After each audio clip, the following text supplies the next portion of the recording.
ನಮಸ್ತೆ ವೀಕ್ಷಕರೇ, ನಾನು ನಿಮ್ಮ ಅಜಯ್ ಕುಮಾರ್. ವಿಶ್ವ ನ್ಯೂಸ್ ಚಾನೆಲ್ಗೆ ಸ್ವಾಗತ.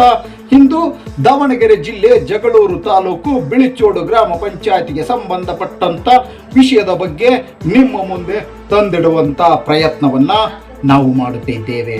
ಇದುವರೆಗೂ SC/ST ಕಾಲೋನಿನಲ್ಲಿರ್ತಕ್ಕಂಥ ಒಂದು ಶುದ್ಧ ನೀರಿನ ಘಟಕದಲ್ಲಿ ಕೆಟ್ಟು ಸುಮಾರು ತಿಂಗಳುಗಳೇ ಕಳೆದು ಹೋದವು. 6 ತಿಂಗಳಿಗಿಂತ ಅಧಿಕ ಸಮಯವಾದರೂ ಇದುವರೆಗೂ ಸ್ಥಳೀಯ ಜನಪ್ರತಿನಿಧಿಗಳಾಗಲಿ ಅಧಿಕಾರಿಗಳಾಗಲಿ ಗಮನ ಹರಿಸುತ್ತಿಲ್ಲ. ಇದರ ಬಗ್ಗೆ ಸ್ಥಳೀಯರು ಜನಪ್ರತಿನಿಧಿಗಳ ಗಮನಕ್ಕೆ ತಂದರೂ ಯಾವುದೇ ಪ್ರಯೋಜನವಾಗ್ತಾ ಇಲ್ಲ. ಮತ್ತೆ ಸ್ಥಳೀಯರು ಮುಂದುವರೆದು ಈ ಒಂದು ಶುದ್ಧ ನೀರಿನ ಘಟಕ ಕೆಟ್ಟು ಹೋಗಿದೆ, ಇದನ್ನ ಸರಿಪಡಿಸಿ ಅಂತೇಳಿ ಈ ಒಂದು ಗ್ರಾಮ ಪಂಚಾಯಿತಿಯ ಅಧಿಕಾರಿಗಳ ಗಮನಕ್ಕೆ ತಂದರೂ ಕೂಡ ಯಾವುದೇ ಪ್ರಯೋಜನವಿಲ್ಲ. ಎಲ್ಲವನ್ನ ನಿರ್ಲಕ್ಷಿಸ್ತಾ ಬರ್ತಾ ಇದ್ದಾರೆ. ಯಾಕೆ?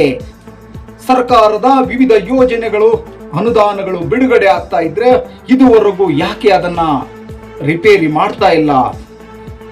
ಸರ್ಕಾರದ ವಿವಿಧ ಇಲಾಖೆಗಳಿಂದ ನಾನಾ ರೀತಿಯ ಅನುದಾನಗಳು ಬಿಡುಗಡೆ ಆದರೂ 15ನೇ ಹಣಕಾಸಿನಲ್ಲಿ ಹಣ ಬಿಡುಗಡೆ ಆದರೂ ಕೂಡ ಇದುವರೆಗೂ ಈ ಫಿಲ್ಟರ್ ನೀರಿನ ಶುದ್ಧ ನೀರಿನ ಘಟಕ ಇನ್ನೂ ಸರಿ ಹೋಗ್ತಾನೆ ಇಲ್ಲ.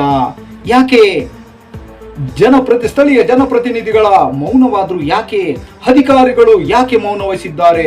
ಇಲ್ಲಿ ಇರ್ತಕ್ಕಂಥ ಶುದ್ಧ ಕುಡಿಯುವ ನೀರಿನ ಘಟಕದಲ್ಲಿ ಸುಮಾರು 500ರಿಂದ 600 ಮನೆಗಳಿಗೆ ಈ ಒಂದು ಶುದ್ಧ ನೀರಿನ ಘಟಕವು ಪ್ರಯೋಜನವಾಗ್ತಾ ಇತ್ತು.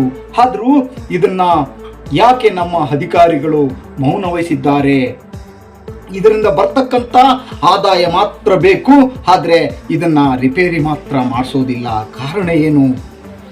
ಈಗಲಾದರೂ ಈ ಗ್ರಾಮ ಪಂಚಾಯಿತಿಯ ಅಧಿಕಾರಿಗಳು ಇತ್ತ ಕಡೆ ಗಮನ ಹರಿಸಿ ಈ ಶುದ್ಧ ನೀರಿನ ಘಟಕವನ್ನ ರೆಡಿ ಮಾಡಿಸ್ತಾರ? ಕಾದು ನೋಡ್ಬೇಕಾಗಿದೆ.